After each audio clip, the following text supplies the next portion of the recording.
इस वीडियो के माध्यम से हम यह जानेंगे कि रासायनिक अभिक्रिया क्या है, हम कैसे जान सकते हैं कि कोई रासायनिक अभिक्रिया हुई है या नहीं, रासायनिक समीकरण को लिखने का क्या तरीका है, असंतुलित रासायनिक समीकरण को कैसे संतुलित करते हैं।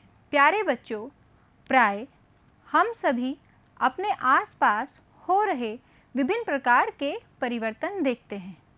आपने भी अपनी पिछली कक्षाओं में विभिन्न प्रकार के परिवर्तन जैसे भौतिक परिवर्तन और रासायनिक परिवर्तन के बारे में पढ़ा होगा। हमारे आसपास विभिन्न प्रकार के परिवर्तन जैसे दूध से दही का बनना, लोहे पर जंग का लगना, मोमबत्ती का जलना आदि ऐसे परिवर्तन हैं जिन्हें हम अपने आसपास देखते हैं और महसूस करते हैं। इसी तरह के विभिन्न प्रकार के परिवर्तन जिन्हें हम महसूस करते हैं और देखते हैं, विभिन्न दशाओं में रासायनिक अभिक्रिया कहे जा सकते हैं। बच्चों, रासायनिक परिवर्तन एक ऐसी अभिक्रियाओं को प्रदर्शित करते हैं जो विभिन्न प्रकार की चीज़ों को हमारे सामने प्रदर्शित करती हैं। जैसे आप इस सूक्ष्म वीडियो में इसे देखने का प्रयास करेंगे और समझेंगे।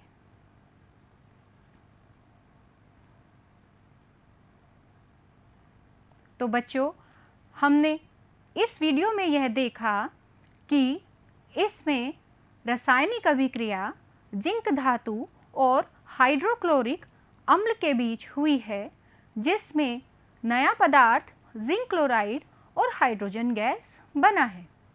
तो बच्चों, रासायनिक परिवर्तन जिन्हें हम रासायनिक अभिक्रियाएं भी कह सकते हैं, वो विभिन्न प्रकार से पहचानी जा सकती हैं।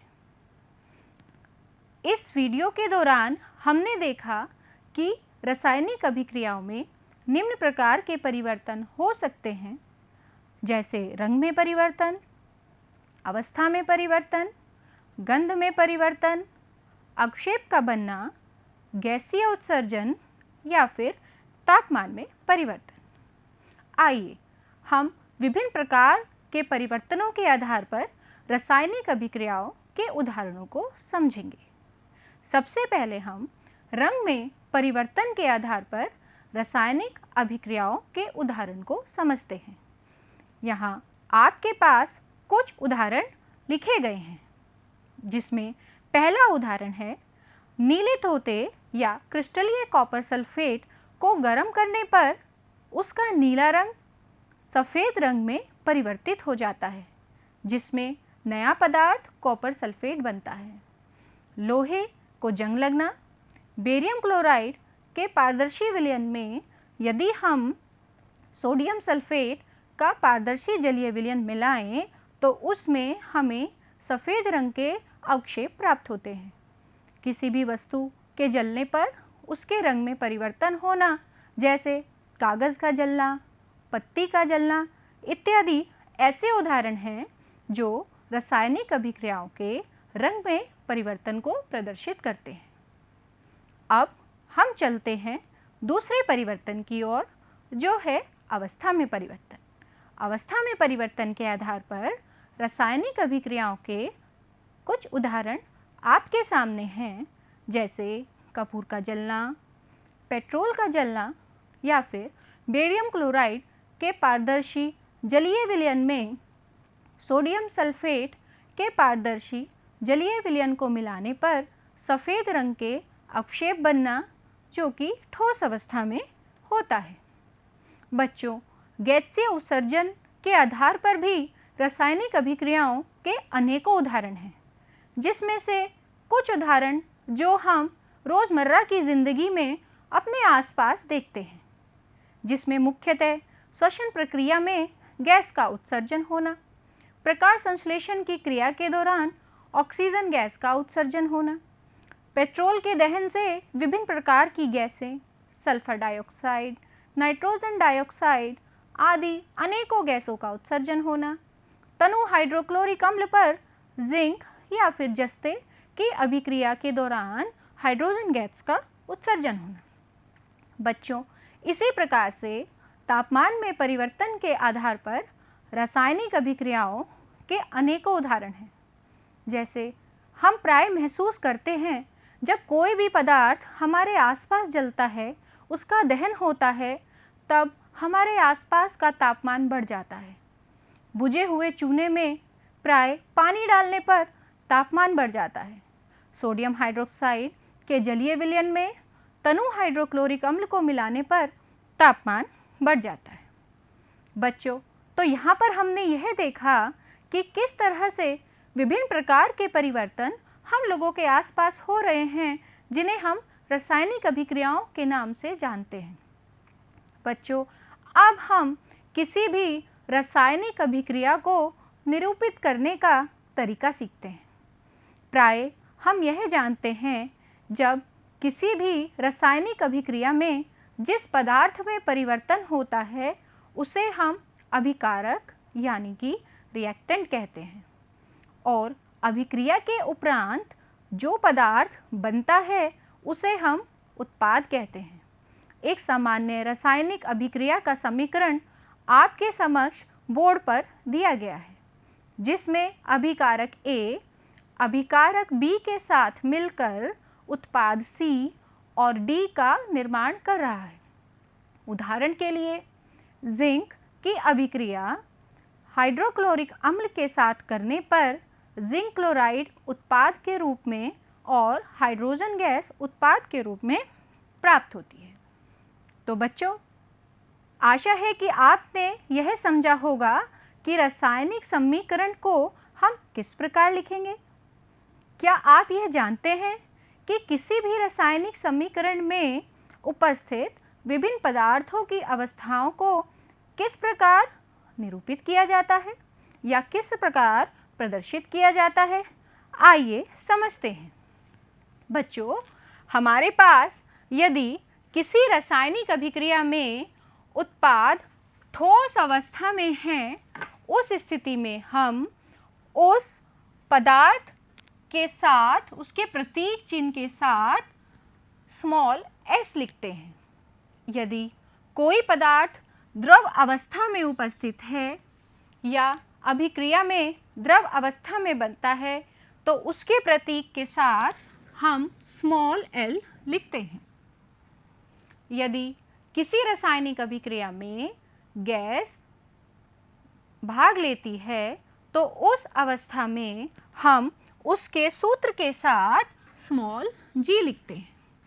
यदि किसी रासायनिक अभिक्रिया में जलीय विलयन की उपस्थिति है या कोई पदार्थ जलीय विलयन के तौर पर बन रहा है तो उस स्थिति में उसके सूत्र के साथ स्मॉल aq लिखा जाता है। अवक्षेप के बनने पर यानी कि किसी अभिक्रिया में प्रेसिपिटेट्स के बनने पर उसके प्रतीक चिन्ह के साथ स्मॉल s लिखा जाता है। और अंत में यदि किसी अभिक्रिया में तापमान बढ़ता है या फिर किसी पदार्थ को गर्म किया जाता है, उस अवस्था में तीर के निशान के ऊपर हम त्रिभुज का निशान लगाते हैं।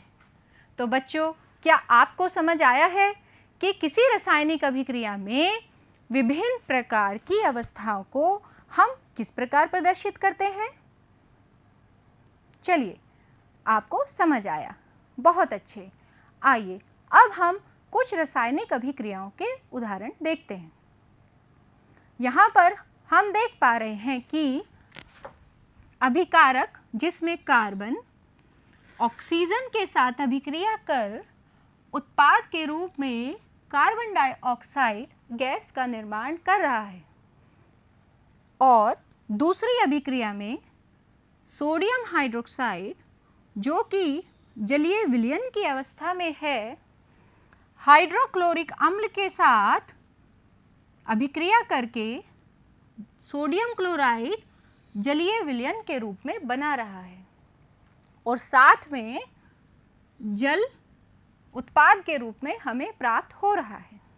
इसी तरह से लेड नाइट्रेट की अभिक्रिया पोटेशियम आयोडाइड के साथ करने पर, जो कि दोनों जलीय विलयन की अवस्था में हैं, हमारे पास लेड आयोडाइड के हल्के पीले रंग के अवक्षेप प्राप्त होते हैं।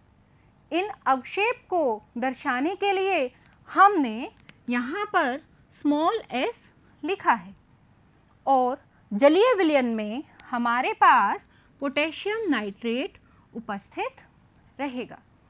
तो बच्चों, क्या आपको यह समझ आ गया होगा कि किसी रासायनिक अभिक्रिया में रासायनिक समीकरण का जब हम निरूपण करते हैं तो उसमें भाग लेने वाले पदार्थ यानी कि अभिकारक और परिवर्तन के उपरांत बनने वाले पदार्थ यानी कि उत्पाद की अवस्थाओं को किस तरह से लिखा जाता है।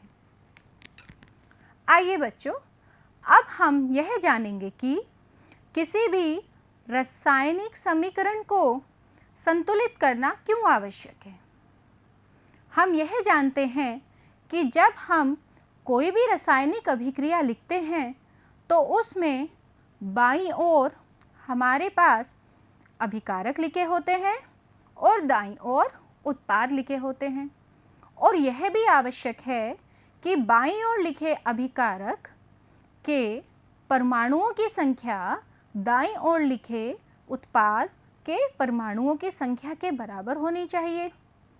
जी हाँ बच्चों, आपने द्रव्यमान संरक्षण का नियम पढ़ा होगा और उसमें हमने यह समझा है कि किसी भी रासायनिक अभिक्रिया में द्रव्यमान का ना तो निर्माण होता है और ना ही विनाश होता है, अर्थात किसी भी रासायनिक अभिक्रिया में कुल उत्पाद का द्रव्यमान कुल अभिकारक के द्रव्यमान के बराबर होता है।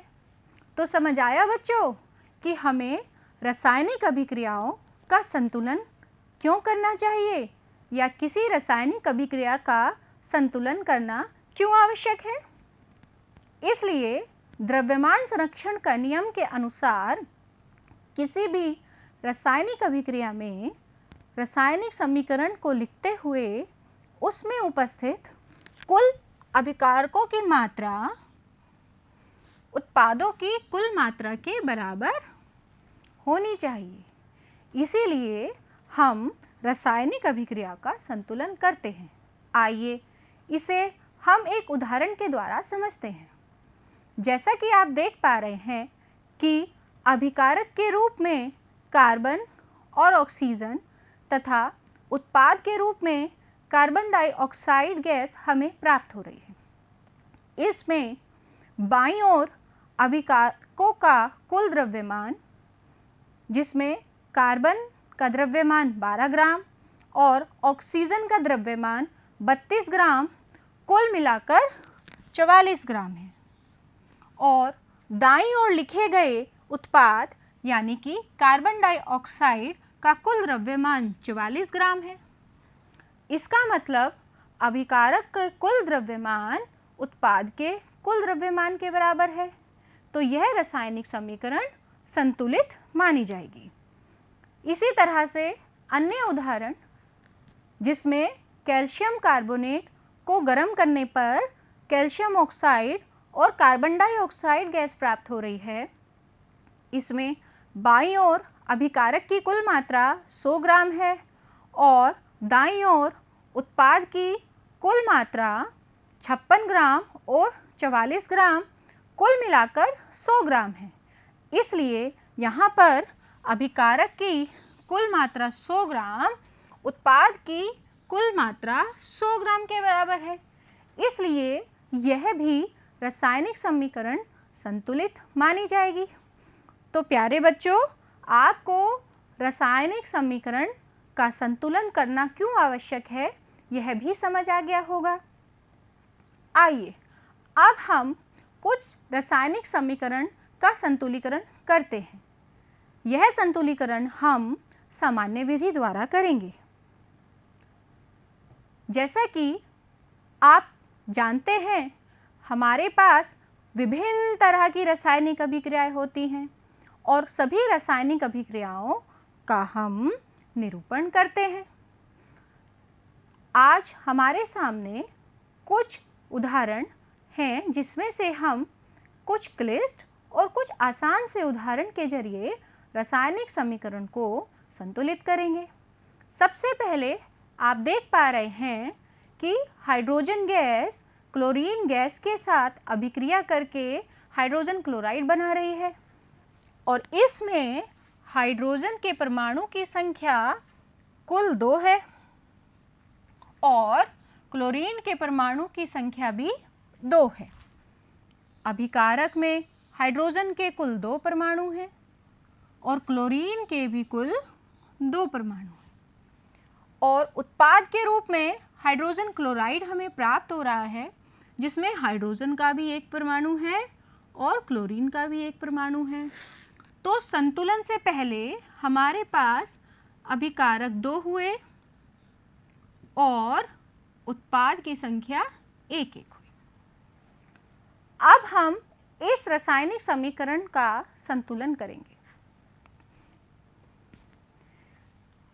जैसा कि आप देख पा रहे हैं, हाइड्रोजन गैस के 2 परमाणु और क्लोरीन गैस के 2 परमाणु और यहाँ पर हाइड्रोजन क्लोरीन के परमाणुओं को हमने 2 कर दिया, यानी कि अब दाईं ओर स्थित और बाईं ओर स्थित परमाणुओं की संख्या बराबर हो गई।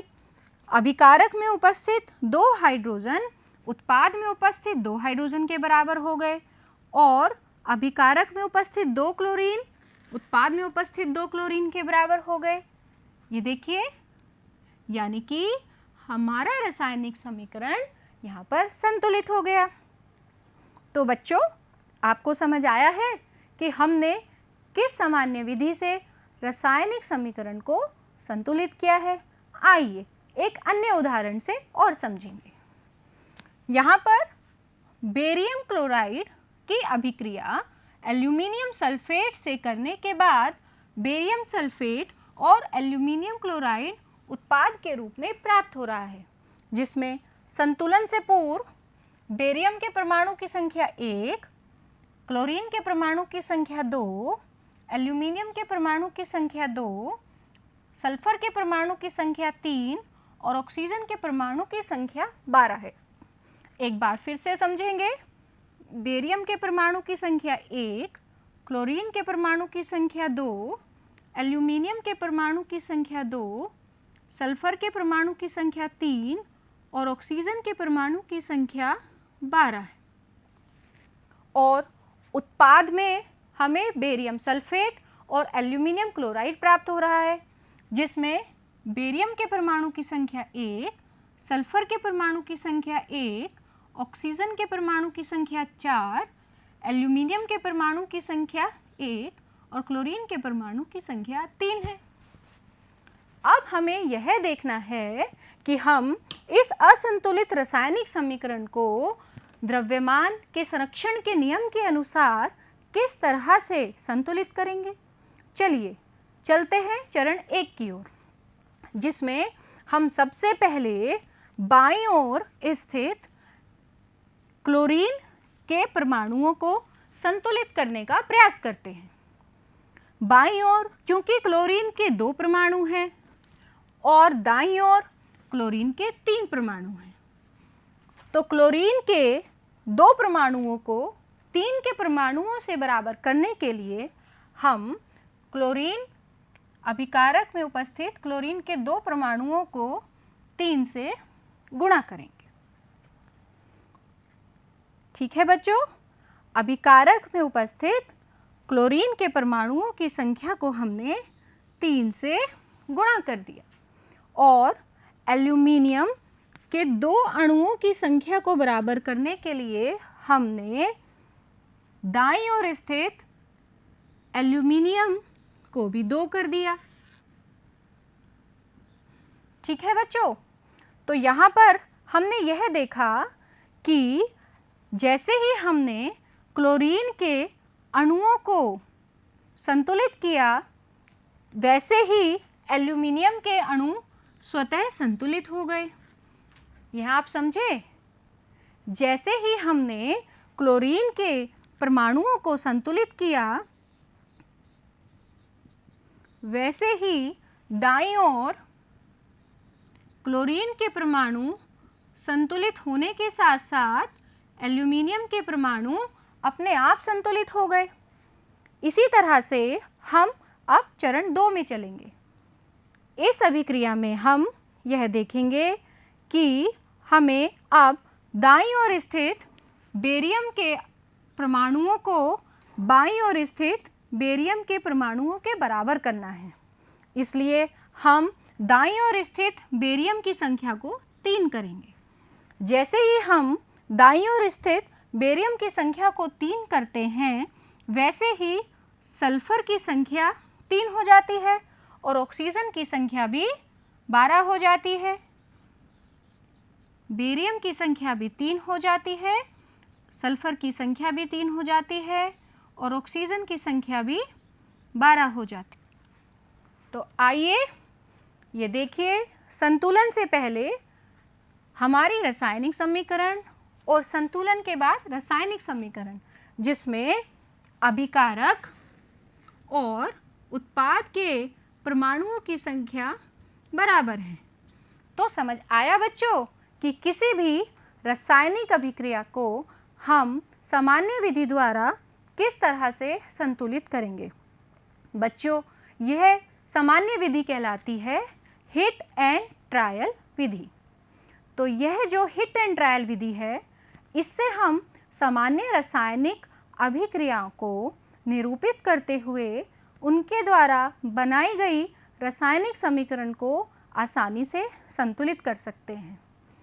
तो प्यारे बच्चों, आज हमने अपनी कक्षा में यह सीखा रासायनिक अभिक्रियाओं को निरूपित करना, रासायनिक अभिक्रियाओं के संतुलन की आवश्यकता, हिट एंड ट्रायल सामान्य विधि द्वारा रासायनिक अभिक्रियाओं का संतुलन। आशा करती हूँ आप सभी को यह कक्षा बहुत ही रोचक लगी होगी और आपको आनंद आया होगा। इसलिए आप इस अध्याय के अगले भाग को पढ़ने से पूर्व इस भाग तक की अपने पाठ्य पुस्तक के में दिए गए विभिन्न प्रश्नों को हल करेंगे और अपने आसपास हो रही रासायनिक अभिक्रियाओं की सूची बनाएंगे और साथ ही उन्हें संतुलित करने का प्रयास करेंगे। तब तक के लिए बहुत बहुत धन्यवाद।